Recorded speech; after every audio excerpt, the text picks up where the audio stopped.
Governor Cuomo has some explaining to do. New York Post dropped a bombshell. Cuomo aide admits they hid nursing home data so feds wouldn't find out. And it looks like Governor Cuomo's already ducking reporters so he doesn't have to answer it. When questioned about the nursing home death rate in the past, he seems very unapologetic. Take a listen.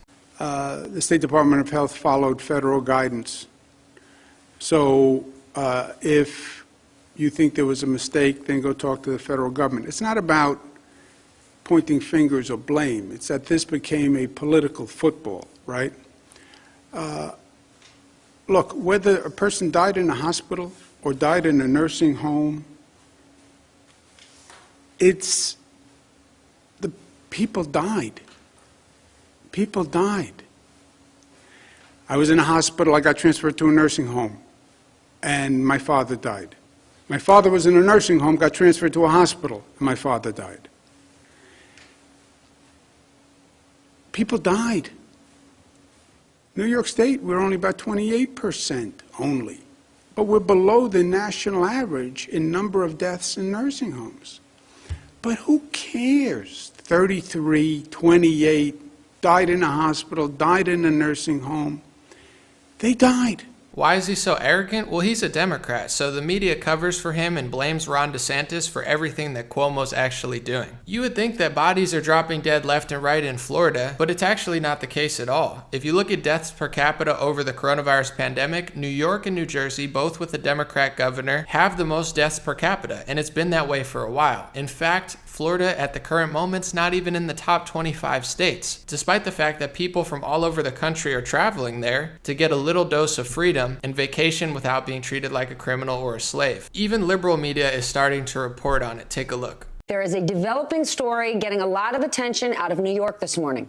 The New York Post now reporting a top aide to Governor Andrew Cuomo admitting to, quote, hiding the real number of COVID-related deaths at nursing homes around the state. According to the paper, this happened on a private video conference call with Democratic leaders.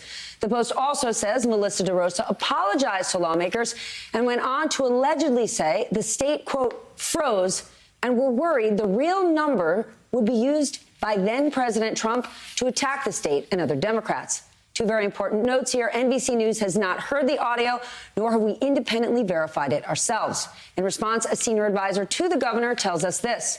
The Trump administration was in the midst of a politically motivated effort to blame Democratic states for COVID deaths, and that we were cooperating with the federal document productions, and that was a priority. That said, we were working simultaneously to complete the audit of information that they were asking for. As of last month, the state health commissioner said nearly 13,000 New Yorkers had died at nursing homes from coronavirus. That is much, much higher than the initial public record of 8,700. Here's the crazy part. We've known that there's been a nursing home scandal for almost 8-9 months now. It was a bombshell in May of 2020. I made this video about it because I found out that Governor Cuomo and a lot of these Democrat states where they have really high deaths per capita were ordering COVID-19 positive patients to go back to nursing homes. What a terrible idea. Take a look. Did New York State put COVID-19 infected patients into nursing homes? It sounds too crazy to believe, but let's look. ABC 7 Coronavirus News. New York Governor Cuomo criticized over highest nursing home death toll. From the article, they are second-guessing a state directive that requires nursing homes to take on new patients infected with COVID-19 in order, they say, accelerated outbreaks in facilities that are prime breeding grounds for infectious diseases. I mean, you think? The way this has been handled by the state is totally irresponsible, negligent, and stupid, said Elaine Mazzotta, a nurse whose mother died last month of suspected COVID-19 at a Long Island nursing home. They knew better. They shouldn't have sent these people into nursing homes. Why were they sending COVID-19 infected patients into nursing homes? If this was Donald Trump or a Republican, it would be all over the news every single day for the next month. But because it's beloved Governor Cuomo, they just brush over it. And they had a directive to put infected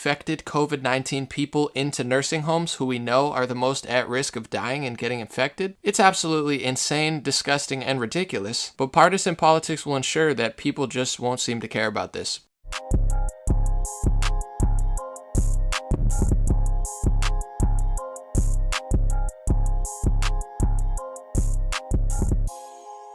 But the media doesn't actually give a crap about us. They don't give a crap about safety. They don't give a crap about if your grandma dies or not. They just use it for political narrative and then sweep it under the rug when they don't want to take the blame. They're sick people. And because of Trump or anti-Trump, they have both sides of politics under a spell. They will literally do, believe, and defend anything if their guy does it. Despite doing one of the worst jobs, he wrote a book about it. He got an Emmy Award based on it. Do you need any more proof that our pop culture is completely phony? Pretty much just pure propaganda at this point. And the weird part is when they built the Javits Center and they had a ship come in, most of those field hospitals didn't treat any patients. They did all that work for pretty much nothing. And Democrat governors made the horrible decision to put COVID-19 positive people back into nursing homes, and quite possibly, if this report ends up being true, covered it up and lied about it because they didn't want to look bad. But they do look bad, and even without that, they already look bad. New York and New Jersey, both having way more deaths per capita than Florida, which they always point to and blame. Listen to Governor DeSantis defend himself against the phony reports and blame that they give him.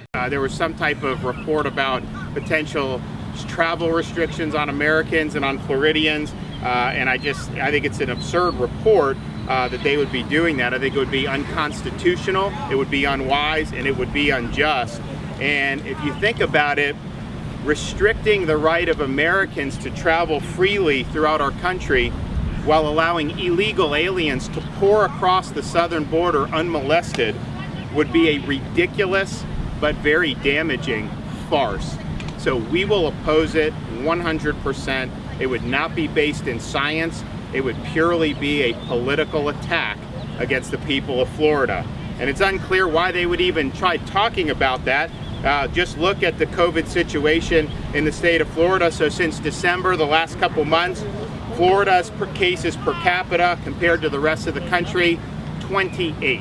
27 other states higher per capita cases, and for the entire pandemic, it's a similar story. Hospitalizations per capita over this time period, Florida ranks 30th. 29 other states have higher per capita hospitalizations. Fatalities per capita for this same period, Florida ranks 42nd.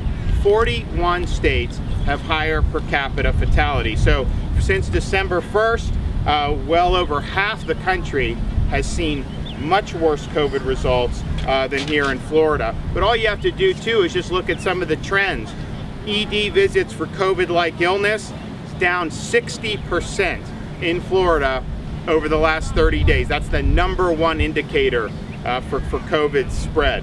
Hospitalized patients are down about 35% in Florida statewide over the last 3 weeks. And don't forget, over the winter, Florida peaked at much less level than we did over the summer months. And we were way less per capita than a lot of lockdown states that are always cited as being, quote, the right way to do it. They want you to believe that slavery, submission, and psychotic rules and laws that destroy business, wipe out entire industries, and force millions of people to flee California and New York, they want you to think that it's so scientific and it really just leads to life and prosperity, when it actually doesn't. So they have to scapegoat Florida because DeSantis won't listen to them. He's allowing more freedom. He's allowing businesses to stay alive. He's allowing a lot of people to breathe air. And in deaths per capita, they're doing far better. But the propaganda hyenas on social media and fact checkers, every time I make videos like this, they ruin my page, restrict it, try to say that I'm wrong, even though I'm going with the data and facts. They can't even debate me. They've wrote entire fact checker articles on viral posts that I've made, lied about it, been completely wrong, even got their dates wrong, but I'm powerless. It's like big brother government can lie, cheat, and steal, and citizen with a cell phone has to just take it because I don't have that much power. And you saw me trying to make this a story back in May. This is what mainstream media was doing to Cuomo instead of actually holding him accountable for the nursing home crisis he and his Democrat friends created. I saw Glenn Greenwald retweet it. David, we're standing by for Governor Cuomo's press conference, his daily briefing. How would you contrast Cuomo and President Trump's handling of the crisis? Truth versus mendacity. Governor Cuomo out there day after day after day, everything Trump isn't. Honest, direct, brave. Real leadership of the kind the President of the United States should have provided. Governor Cuomo is clearly living in a totally different reality, the actual one, than the president of the United States. Governor Cuomo has become a national leader. For a lot of people, Andrew Cuomo has become the leader of the Democratic Party. He is conveying incredible strength. You spoke to National Guard troops today in a stirring speech that, if I wasn't listening carefully, I thought you were sending soldiers off to war. This has been a remarkable show of leadership by Governor Cuomo in recent days. He's providing hope, but not false hope. Governor Cuomo, I think, is one of the heroes on the front lines. With all of this adulation that you're getting for doing your job, are you thinking about running for president? Andrew Cuomo, who has a daily television show now and has become in some ways the shadow president. Maybe Trump is just a little bit mad that Governor Cuomo has become a kind of acting president. Dealing with hardship actually makes you stronger. That's what Governor Cuomo said earlier today. That's what I'm going to go teach my kids right now at home. This is who these people are. They're so fake, they're so arrogant, they're so delusional, they invert reality, and they have so much media and technology big tech power that they're able to silence dissent like a communist regime. And that's what they're trying to be. So if you call them a Bolshevik or you call them a communist when they're acting like a Bolshevik and a communist, then they censor you to prove that they're not that. Isn't that interesting? They want total control of communication, just like they're taking total control of the country, wiping out all of their competition, and using public health and misinformation as a reason to do it. Even though in most cases they're just as much misinformation than the people they hate. And I actually held Trump accountable for a lot of things during last year. I'm not like a normal journalist who just supports everything the guy did, but they don't do that. They blame Ron DeSantis, who I have some critiques for, but over his coronavirus handling, them trying to act like he's just killing people and freedom's so bad and the numbers are horrible, they're just straight up lying, literally. I would say deaths per capita is the most important metric, how many people are dying per capita, per population size, and Florida's not even in the top 25 worst. As of making this video, New York and New Jersey are 1 and 2. These people are such liars. And then a lot of them want to ease restrictions the second that Joe Biden wins. Oh yeah, based off the data, give me a break. I read the book How to Lie with Statistics, which Bill Gates actually recommended, and the whole thing is about what they're doing, using statistics to their advantage. Doesn't mean it's 100% fact. It doesn't mean it's 100% scientific. It means they put a study together and claim that it's the word of God, despite almost everybody knowing that not all models, charts, and graphs are completely accurate. Let me know what you think in the comment section. God bless you. Have a beautiful week, and I'll be back with more videos. Thank you so much to everybody supporting on Patreon. Thank you to everybody signing up at Telegram chat, t.me/DreamRareChat. It's a great way to get around censorship. I know how these people operate, and they get really upset when the truth slips past their propaganda and censorship. Have a great day. I'll be back soon. I'm way too jacked for the gulag. I ain't getting caught like it was a game of school tag. AOC wanna put me onto the food stamps, but I don't want government to make the move yet. Can't decide if I wanna blind or a brunette. Pandemic flow like it's coming out of Wuhan. I just praise Christ. Stay away, you humans, but if you want beef, I'm serving up the Hunan. Hey, I'm way too fast for the gulag. I don't trust y'all like I don't trust the moon man. Is he talking MTV, a la Luna, a more day show? It's looking like a Truman. Get what I'm saying? Everything is zoomed in, left, right, trapped. They set it up like a crewman. I be too good at rapping not to do this. Got 600 million views without the music. Hey, the First Amendment, that's for my mouth.